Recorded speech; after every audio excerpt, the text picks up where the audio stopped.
So good afternoon everyone. My name is Crystal Edie Garcia. So today we're gonna talk all about volleyball. Before I will proceed to the slide, may I ask some question?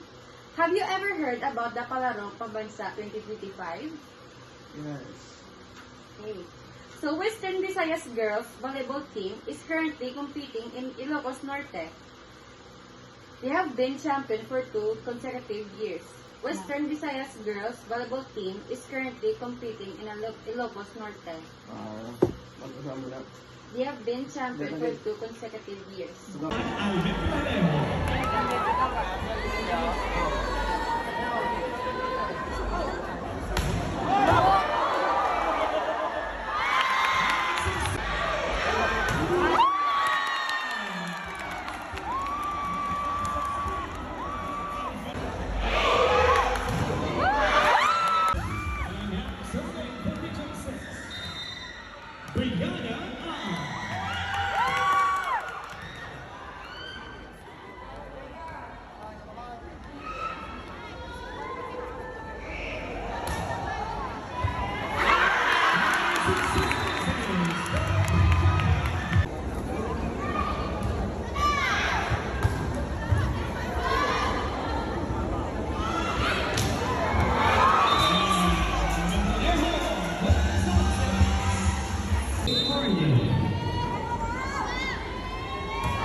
So, just like this athlete, you can also be skilled in volleyball. So, let us start the learning where it all began. So, this is the proper position to serve.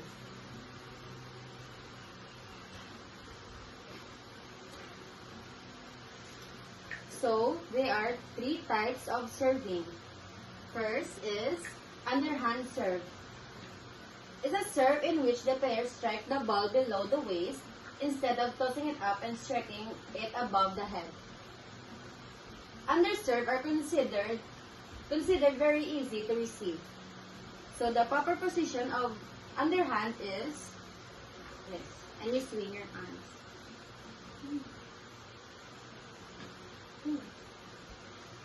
So Miss Manilyn de Gracia, can you please read the second one? The overhead serve is a kind of service wherein a player tosses the ball and strikes it over his head with an open hand. This kind of service is a basic kind of serve when it comes to professional leagues. Very good. So Miss Manilyn, can you please read the next slide? The overhead serve is a kind of service wherein a player tosses the ball and strikes it over his head with an open hand. This kind of service is a basic kind of serve when it comes to professional leagues. So, for the overhead serve, this is the proper position.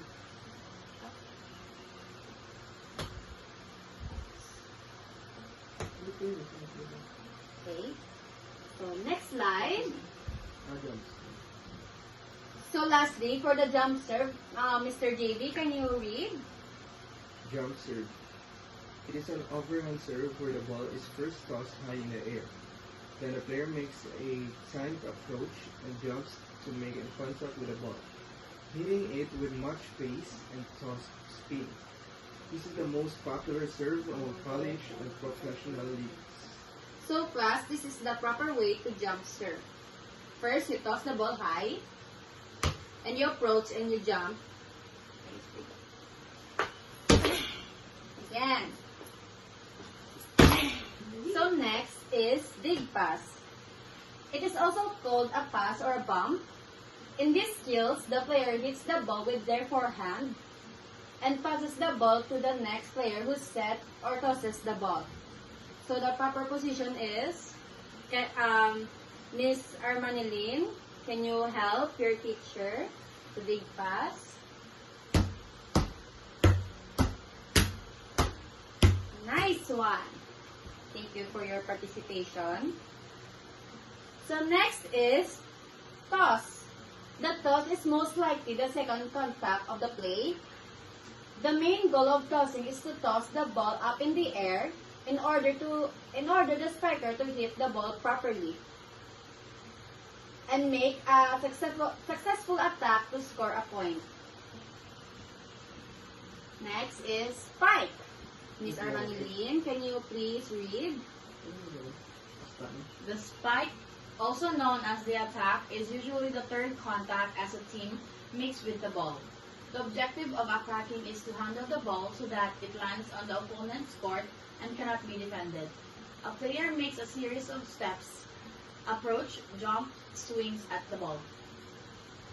Okay, so the proper position is, Miss Armanilin, can you please help to catch the ball when I demonstrate?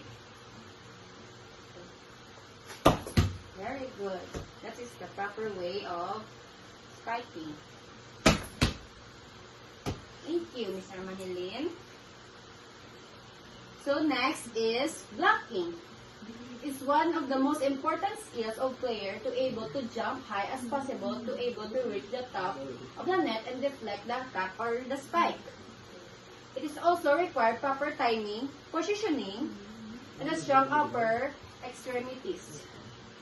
So the proper position is, Miss Armanilin, can you help? Hold the ball and I will demonstrate the proper way of blocking.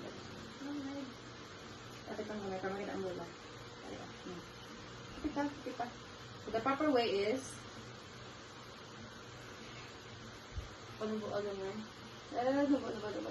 proper way of blocking is this one. So thank you, Miss Armanilin. So next is dimension of volleyball court. So the first is boundary lines. Boundary lines is significant to court perimeter. Its significance. So next is boundary lines. Mga end lines, side lines, boundary lines. Mga end lines. End lines ng court. Side lines. There are two side lines, which is the left sideline, the right sideline, and the end line of the opposite court. That's where you serve, and this is the outside ball. Here, here, here, and here. So, Mr. JV, can you read?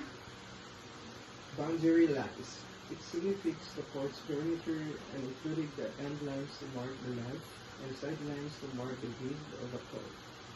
When a ball is grounded in these areas, it is considered in, and therefore a attacking team will obtain the score.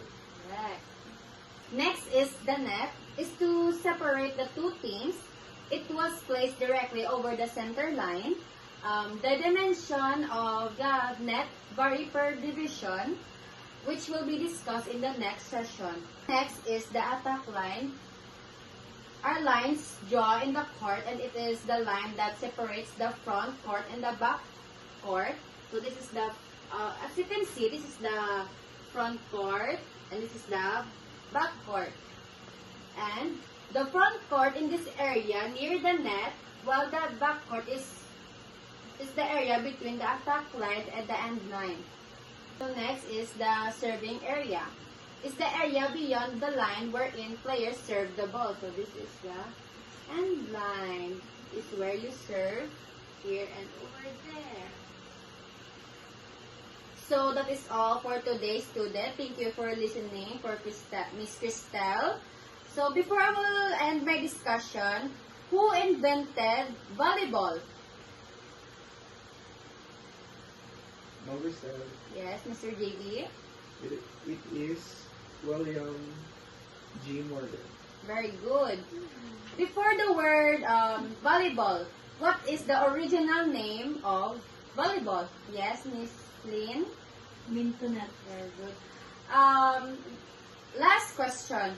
What are the 5 basic skills of volleyball? Miss Emanilyn?